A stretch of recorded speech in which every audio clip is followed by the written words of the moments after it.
வணக்கம், நான் உங்கள் அம்மா சமையல் மீனாட்சி. இன்றைக்கி கோதுமை மாவையும் உருளைக்கிழங்கையும் வச்சு ஒரு டிஃப்ரெண்ட்டான ஒரு அடை பண்ண போகிறோம். காலையில் பிரேக்ஃபாஸ்ட்டை இதை யூஸ் பண்ணிக்கலாம், நைட்டு டின்னராகவும் இதை யூஸ் பண்ணிக்கலாம். வாங்க எப்படி பண்ணுறதுன்னு பார்க்கலாம். இந்த ரெசிபிக்கு தேவையான பொருட்கள் Ammasamayal.comல கீழே லிங்க் கொடுத்துருக்கேன், போய் பாருங்கள். கண்டிப்பாக இது வரைக்கும் நீங்கள் ஃபேஸ்புக்கில் நம்மளை ஃபாலோ பண்ணலைன்னா ஃபாலோ பண்ணிக்கோங்க. நிறைய ரெசிபிகள் அதில் வந்துகிட்டே இருக்குது. இப்போ உருளைக்கிழங்கு நம்ம தோல் சீவிக்கலாம்.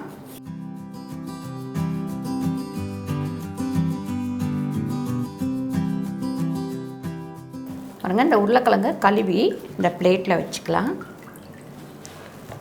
அதுக்கப்புறம் நம்ம இதை சீவிக்கலாம்.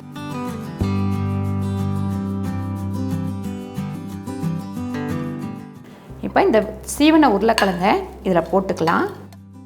பாருங்கள், இந்த அளவுக்கு நம்ம 2 உருளைக்கிழங்கு 3 முட்டை சேர்த்து பண்ணோம் அப்படின்னாக்கா நம்ம 4 பேர் சாப்பிட்லாம். இப்போ இதில் 3 முட்டை உடச்சி ஊற்றிக்கலாம்.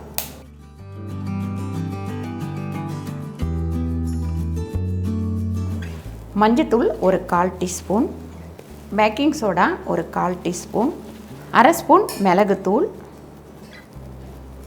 1 ஸ்பூன் வெறும் மிளகாத்தூள், 3 பச்சை மிளகாய் நறுக்கிக்கலாம்.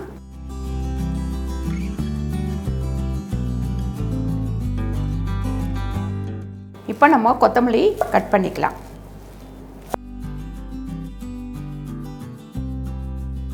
இப்போ நறுக்கின கொத்தமல்லியும் நம்ம இதில் போட்டுடலாம். 3/4 ஸ்பூன் உப்பு போட்டிருக்கேன். இப்போ கோதுமை மாவு ஒரு 3/4 கப்.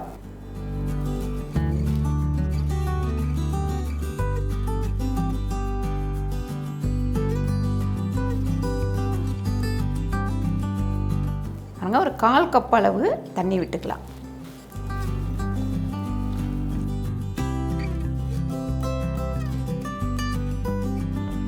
ரெண்டு ஸ்பூன் அளவுக்கு எண்ணெய் போட்டுக்கலாம். பாருங்கள், நல்லா மிக்ஸ் பண்ணியாச்சு.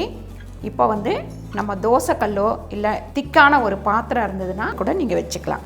நான் இந்த மாதிரி கல் இருக்குது, அதனால் வச்சுக்கிறேன். உங்கள்கிட்ட இந்த மாதிரி இல்லை அப்படின்னா தோசைக்கல் கூட நீங்கள் வச்சுக்கலாம். இப்போ இதில் ஒரு 2 ஸ்பூன் அளவுக்கு எண்ணெய் போட்டுக்கலாம். இப்போ இதில் நம்ம இதை ஊற்றிக்கலாம்.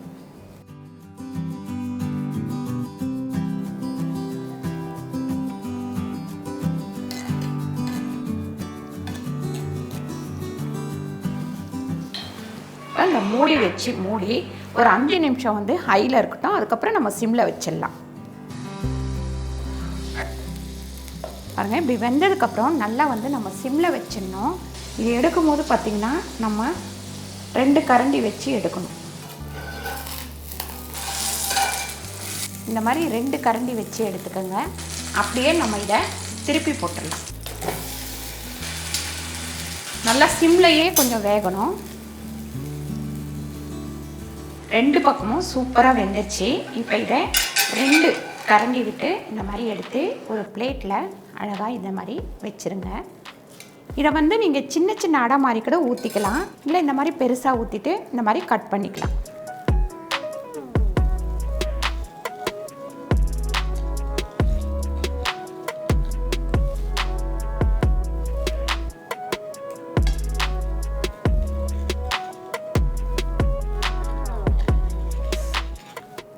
பாருங்கள், சூப்பராக இருக்குது.